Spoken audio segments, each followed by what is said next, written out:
Assalamu alaikum. My name is Mohammad Imran. I'm an ACCA member.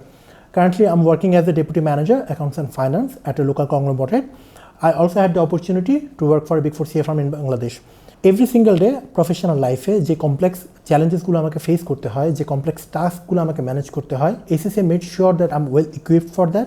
I do have the skill set for that. I do have the knowledge for that. Complex এবং diverse যে ACC সিলেবাসটা সেটা আমাকে এখন এসে আমার professional লাইফে অনেক হেল্প করছে আমার এভরি সিঙ্গেল ডে চ্যালেঞ্জেসগুলো প্রবলেমগুলো ফেস করার জন্য। I also conduct ACCA classes for ACCA students.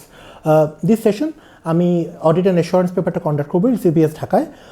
LCBS Dhaka হচ্ছে একটা পায়োনিয়ার অর্গানাইজেশন যারা কোয়ালিটিফুল টিউশন প্রোভাইড করে ACCA স্টুডেন্টদের জন্য, and this session they have promised that they will provide international standard mock test service and international standard content through their LCBS FI learning solution.